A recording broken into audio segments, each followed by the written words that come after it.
बिस्मिल्लाहिर्रहमानिर्रहीम। लाखों करोड़ों दुरूदो सलाम मोहम्मद मुस्तफ़ा सल्लल्लाहु अलैहि वसल्लम और आले मोहम्मद पर। मैं हूं उमर दराज गोंदल।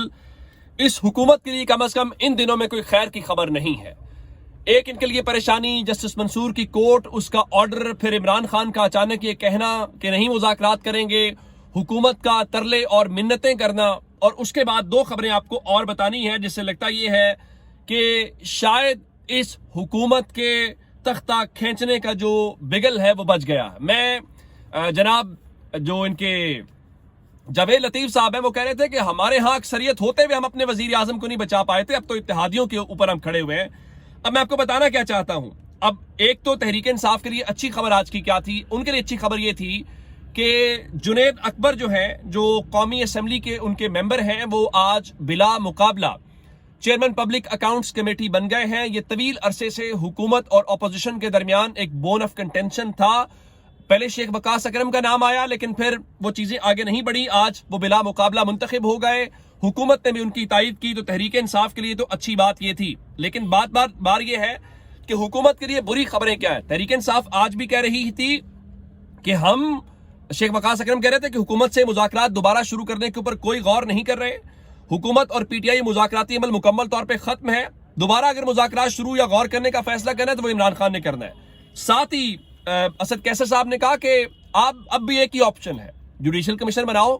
हम इमरान खान के पास जाएं, उनको मनाएं कि देखिए खान साहब उन्होंने जुडिशल कमीशन बना दिया है तो अब उनको चांस दे देते हैं। उसके अलावा किसी किस्म का कोई चारा नहीं है।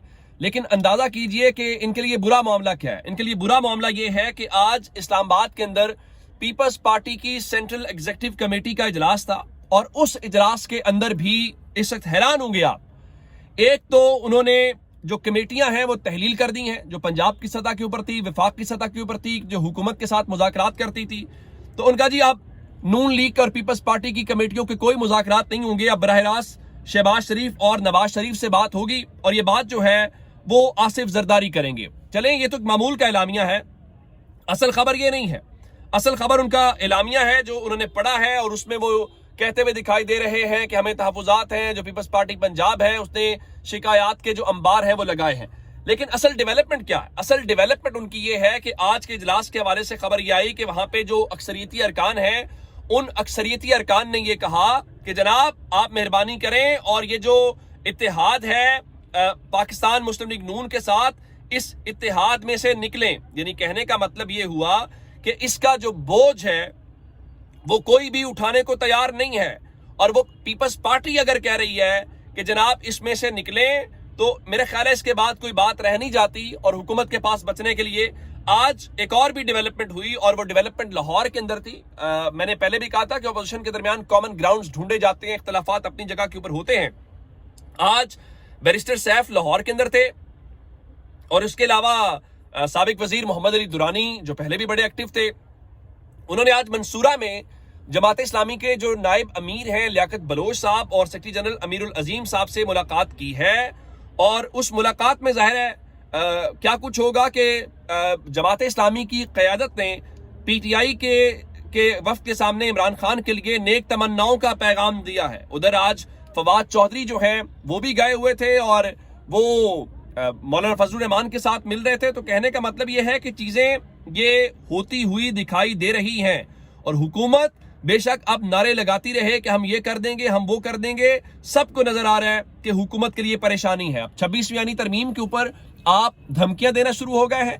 बिलावल जरदारी आज धमकियां दे रहे थे, उधर आप धमकियां नून लीग को भी दे रहे हैं। तो किसी को समझ ही कुछ नहीं आ रही कौन किसके खिलाफ है, सिवाय इसके कि ये सब इमरान खान के खिलाफ है। और इन सब का तारुफ ये है कि ये इमरान खान के मुखालिफ है। इसके अलावा इनका कोई फिलहाल जो तारुफ है वो दिखाई नहीं दे रहा। अब आते हैं सुप्रीम कोर्ट के हवाले से, जो 26वीं आईनी तरमीम है उस हवाले से बड़ी एक दिलचस्प सूरत हाल है। वो दिलचस्प सूरत हाल ये है कि जनाब जस्टिस याया अफरीदी जो है वो वापस आ गए हैं, और अब वो बताया गया है कि जो पिछला हफ्ता मंगल से जुमा उन्होंने कोई काम नहीं किया, चैम्बर वर्क के ऊपर थे गालिबन।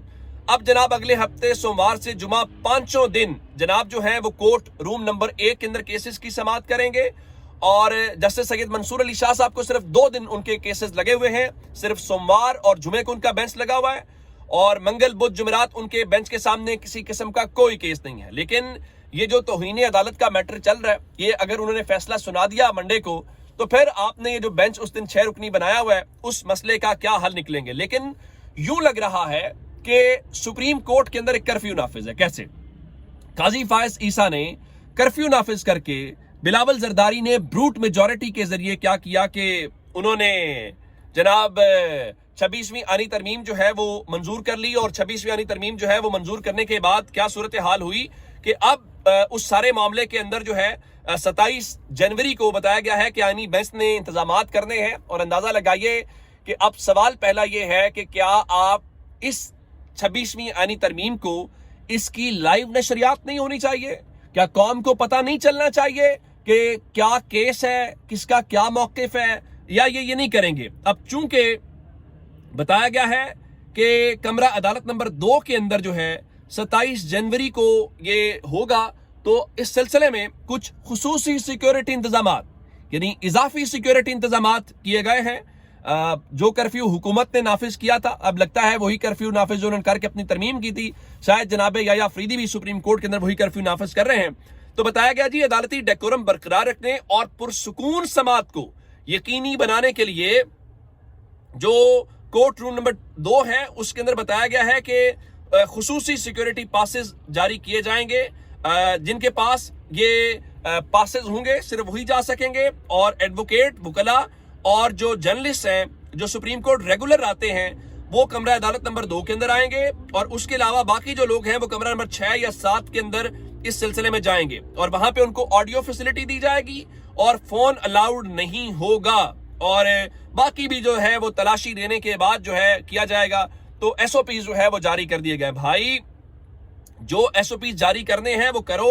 اس کا آسان طریقہ یہ ہے کہ آپ مہربانی کریں, آپ اس کو لائیو نشریات پہ لے جائیں, اور میرا خیال یہ ہے کہ کافی حد تک لوگوں کے لیے آسانی ہو جائے گی کہ انہوں نے کرنا کیا. ایک خبر اور لاہور سے ہے جو محمد اشفاق لے کے آئے ہیں, اور وہ خبر یہ ہے کہ جو ان کا دل نہیں بھرا. آج کل یہ طریقہ کار یہ ہے کہ ججز کو ذرا ڈرایا جائے, دھمکایا جائے, ان کو گھر بھیجا جائے, ان کے خلاف ریفرنسز دائر کیے جائیں. چونکہ پریکٹس کامیاب رہی ہے, اور وہ پریکٹس جناب مظاہر نقوی صاحب جو ہیں ان کو نشانہ بنایا گیا, اعجاز الاحسن صاحب کو نشانہ بنایا گیا, ایون اب تو کہا جا رہا ہے کہ منصور علی شاہ صاحب کو خاموش کرانے کا طریقہ کار بھی یہی ہے. اب محمد اشفاق صاحب جو کورٹ رپورٹر ہیں ان کے مطابق وفاقی حکومت نے لاہور ہائی کورٹ کے جسٹس شمس محمود مرزا صاحب جو ہیں ان کے خلاف سپریم جوڈیشل کونسل کے اندر ریفرنس دائر کر دیا ہے.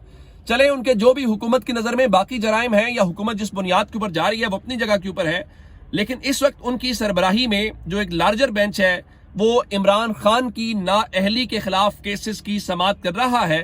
تو ظاہر ہے آج کل ایک ہی وجہ ہے کہ جناب پریشر ڈالیں, پریشر ڈال کے اگر باقی باتیں نہیں کوئی مانتا تو چلیں اس ذریعے سے منوا لیجئے. اب میں آپ کو ایک تو محسن نقوی جیسے جو بلنڈرز ہو رہے ہیں, آپ جانتے ہیں کہ انہوں نے امریکہ میں جو شرکت کی ہے اور اس کے جو نتائج ہیں وہ آپ کے سامنے. ایک خبر آپ کو اور دینا چاہتا ہوں کہ ہم کن حالات کے اندر رہ رہے ہیں. ایک تو جناب محسن نقوی اس تقریب میں گئے وہاں پہ جہاں پہ آپ کے وزارت خارجہ وضاحتیں دے رہی ہے اور کہہ رہی ہے کہ ہمارا دوست ملک ظاہر ناراض ہوگا, اور وہ ان کو یقین دلانے کی کوشش کر رہے ہیں کہ نہیں جناب ہم تو اس کے ساتھ ہیں. لیکن دوسری ڈیولپمنٹ یہ ہے کہ بلاول کی باتیں سنیں گے, تقریریں سنیں گے, اور برسوں سے دہائیوں سے پیپلز پارٹی کی حکومت ہے.